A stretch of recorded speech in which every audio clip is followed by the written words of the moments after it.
alla ala ilaha ilaha illallah illallah wahdahu wahdahu la la syarikalah syarika wa wa ashhadu anna anna Muhammadan anna Muhammadan Muhammad Rasulullah. Allahu Akbar. Allahu Akbar. Merito. Masyaallah. Masyaallah. Merito. Ima, masyaallah. うちのマスジッドで一番小さいのムスリムがいます。 そうね、一応ですね。今までないです。今までない。綺麗です。もう子供たちはお母さんもね、子供たちから生まれた時からイスラムやから。今見えてないけど、天使が山ほどおめでとうと言っています。そう。素晴らしい。素晴らしい。おめでとうございます。すべてありがとうね。おめでとうございます。山岡さん。 Gadis mualaf dari Denmark ini mau menjemput ibunya. Rencananya, mereka berdua akan mengunjungi masjid. Assalamualaikum everyone. I am walking to my mom's boyfriend's apartment. Ibunya ingin melihat secara langsung ada apa di dalam masjid dan apa yang sebenarnya dilakukan orang Islam di tempat itu. Inilah reaksi sang ibu ketika berada di dalam masjid untuk pertama kalinya.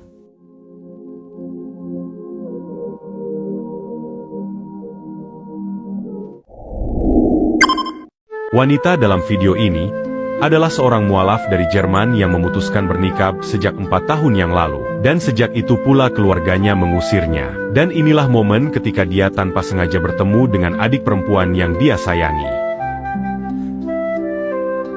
Terlihat kasih sayang yang sangat tulus terpancar dari pelukan dua kakak beradik ini. Keduanya berpandangan dengan tatapan campur aduk antara rasa sedih dan bahagia. Bahagia karena akhirnya mereka bertemu kembali setelah begitu lama terpisah. Namun sedih melihat sang kakak harus merasakan kesendirian dan penolakan dari orang tua mereka. Semoga sang kakak diberikan kesabaran dan bisa istiqomah. Oke, nama saya Angelina Larasati. Saya sebelumnya agamanya Katolik. Terus kalau suku sih orang tua saya Jawa sih, tapi yang udah lama di Pontianak, lama di Kalimantan. Oh, Japon lah ya. Japon lah ya. Tapi dari Sanggau. Dari Sanggau. Nggak Jadi berarti Japon. di lingkupnya kurang lebih banyak beragama Katolik juga berarti. Dulu sih gitu sih, ya karena kan mami saya juga aktif di kok di Katolik tuh ada kayak kering ya zaman dulu ya kak saya ya gitu. Mami saya juga aktif kegiatan itu. Oke. Berarti udah berapa lama nih Kak masuk Islam? 2021. 2021. Nah, mungkin menarik nih Kak, boleh diceritakan kisah perjalanan awalnya mengenal Islam sampai memilih Islam jadi agama Kakak. Jadi 2020 itu ibu saya meninggal. Jadi ibu saya itu memang dulunya Islam. Oh, ibu memang. Iya, ibu saya itu Islam. Terus menikahlah dengan bapak kan. Terus menikah dengan bapak, tapi tidak langsung masuk Katolik sih waktu itu. Udah anak kedua karena ibu saya sakit keras waktu itu. Terus di lingkungan itu nggak ada saudara ibu, yang ada saudara bapak. Kalau takutnya ada apa-apa nggak bisa handle, maksudnya takutnya kita amit-amit meninggal waktu itu ya. Jadi akhirnya masuklah Katolik waktu itu. Jadi waktu dibaptis nggak salah sih, dulu ibu saya cerita tuh di rumah sakit ya, karena kan kena tumor. Tapi alhamdulillah sembuh kan, terus sembuh. Akhirnya tahun 2020 itu ibu saya meninggal. 2020 April ya meninggal. Sebelum meninggal tuh memang ibu saya tuh kayak ada gelisah-gelisah pengen kembali ke Islam. Sebelum meninggal. Itu kira-kira ibu saya meninggal April, mungkin sekitar November Desember. April 2020 mungkin November Desember 2019 lah. Berapa bulan sebelum meninggal. Terus ya karena waktu itu saya kan mungkin sebagai anak ya kayak ego saya kali ya, nggak bisa lah mami, saya bilang kayak gitu. Masa nanti mami sama bapak kayak beda gini-gini, terus mami udah tua, mau jalankan agamanya gimana kan waktu itu saya bilang kayak gitu. Jadi akhirnya sampailah ibu saya meninggal tahun 2020 April. Nah terus karena kan ya namanya bapak saya udah meninggal, ibu saya meninggal, pasti saya ngerasa kayak kosong, terus kayak ada merasa perasaan bersalah kepada ibu saya sih. Terus saya kayak ada ngerasa gimana ya, nggak tenang gitu ya bang. Mungkin apa saya nih waktu itu terlalu egois atau apa gitu ya, sampai ngelarang ibu saya untuk kembali ke agamanya, padahal saya udah tahu.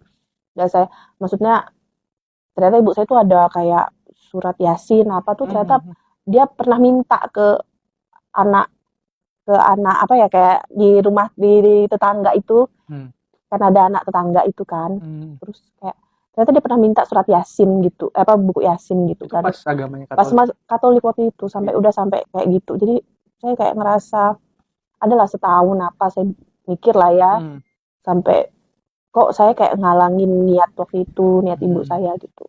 Terus saya juga banyak ngeliat YouTube apa tentangnya, belajar dikit-dikit lah tentang agama Islam. Sampai akhirnya saya keluar dari pekerjaan saya. Berapa bulan setelah saya keluar, mungkin sekitar 2-3 bulan ya, 2-3 bulan keluar dari pekerjaan saya, masuk lah. Sebelumnya pekerjaan apa? Saya guru. Oh, guru tadi itu ya.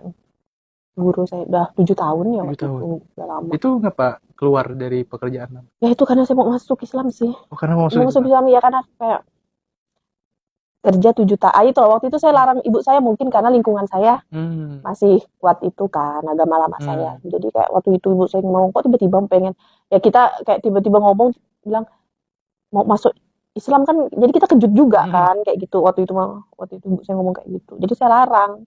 Tapi setelah meninggal nggak tahu ya, saya yang perasaannya gelisah gitu. Bang, apakah rasa bersalah saya? Tapi dalam 1 tahun itu, dari 2020 ke 2021 ya, saya coba belajar Islam, mantapkan hati, tanya juga, sharing dengan kawan-kawan yang muslim kan, kawan-kawan kuliah saya kan rata-rata memang muslim ya, sharing-sharing juga dengan mereka, dengan kawan SMA apa. Apa yang membuat Kak Laras itu semakin mantap untuk memilih agama Islam? Sebenarnya dulu tuh saya suka nonton Habib Ja'far itu loh. Habib Ja'far. Iya, karena menurut saya beliau menyampaikan segala sesuatu tuh mudah untuk dipahami dan tidak seperti, maksudnya menakut-nakutin atau apa. Jadi kayak untuk saya sih yang masih nggak tahu apa-apa ya, ngerasa Islam tuh enak lah. Maksudnya agama yang sebenarnya nggak terlalu kaku atau apa yang kayak orang-orang pikir. Itu Kita sih. tahan sampai sini. Oke, jadi apa sih Kak pandangan Kakak tuh sebelum masuk Islam atau waktu di agama Katolik itu, memandang agama Islam itu seperti apa? Sebenarnya saya sih nggak terlalu asing ya, karena mungkin keluarga ibu saya kan semua rata-rata muslim. Cuman ya memang kalau kita lagi berada di lingkungan yang nonis ya pasti nganggapnya banyak aturannya lah ya, mungkin dari segi makanan, dari segi berpakaian, dari segi segala sesuatunya kan diatur. Jadi mungkin bagi mereka ya terlalu banyak aturan, dengan yang notabene kita tahu masalah-masalah teroris apa dan segala macam, itu sih pemicu-pemicu kalau Islam tuh seperti ini waktu itu gitu. Oke, berarti dulu pandangan terhadap Islam itu justru seperti itu ya, pandangan Iya sih, teroris, radikal dan segala macam ya. Nah, apa yang membuat Kak Laras tuh jadi mematahkan pandangan itu dan tetap konsisten untuk memilih Islam?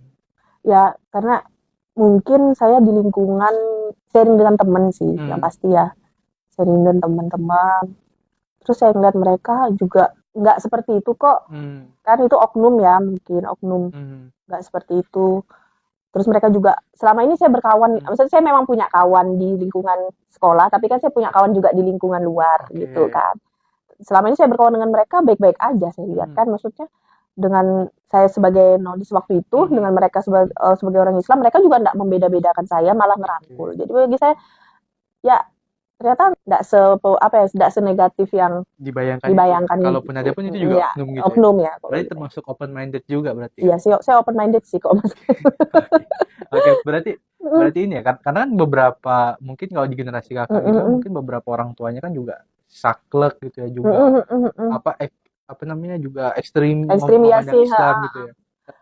Kalau orang tua saya sih enggak, mungkin karena ibu saya dulu pernah muslim ya, terus bapak saya juga enggak terlalu itu ya.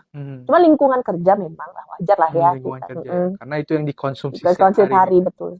Jadi itu juga yang membuat Kak Laras mungkin ketika ibu itu pengen masuk Islam itu jadi Iya, makanya itu yang saya melarang. menghambat waktu itu karena mungkin pemikiran saya ya karena lingkungan saya sekitar nonis kan. Maksudnya kita lagi di lingkungan seperti itu. Jadi ketika tiba-tiba ibu saya enggak ada, kata orang enggak ada angin, enggak ada hujan, tiba-tiba bilang mau masuk Islam kan saya kayak, "Ah, ngapa nih?" gitu.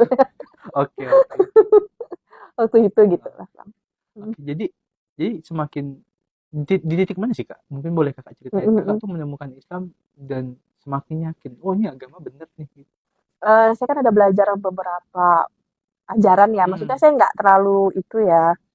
Termasuk dari kitab-kitab yang sebenarnya kitab sebelum Al-Quran. Itu kan memang ada ya Injil ya. Tapi kan yang mungkin maaf ya yang ada sekarang mungkin udah ditulis, udah dirubah, udah diapa. Itu saya pikir-pikir kok memang agak mungkin melenceng sedikit. Bagi saya waktu itu tuh kayak gitu. Yang kitab yang udah ditulis, memang ada kan Injil kan sebelum itu. Betul. Terus kenapa bisa ditulis oleh manusia gitu, ajaran-ajaran gitu sih yang saya pelajari itu, saya memang mempelajari itu masalah kitab sih, walaupun saya belum bisa ngaji dengan itu, tapi yang saya pelajari itu salah atau benar. Gitu. Udah perbandingan. Gitu ya. Saya maksudnya semua agama tuh pasti mengajarkan kebaikan, cuman kok kebenaran ya ditelaah lah masing-masing. Berarti itu juga memang menjadikan mungkin Kakak berpikir, kok kalau memang ini kitab suci dari Tuhan, kok ada perjanjian baru, ada perjanjian lama gitu. Kok ditulis oleh manusia gitu ya. Waktu itu saya berpikir tuh kayak gitu. Sedangkan itu yang Kakak ajarkan setiap hari di sekolah gitu. Iya, makanya kayak ya sedikit, oh ini ternyata bedanya tuh kayak gini. Ada keunikan nggak sih Kak waktu ngajarin anak-anak di sekolah Katolik? Sebenarnya sama aja sih ya, nggak ada beda. Atau mungkin ada anaknya, betul nggak Tuhan kita nih? Ada yang nanya gitu nggak?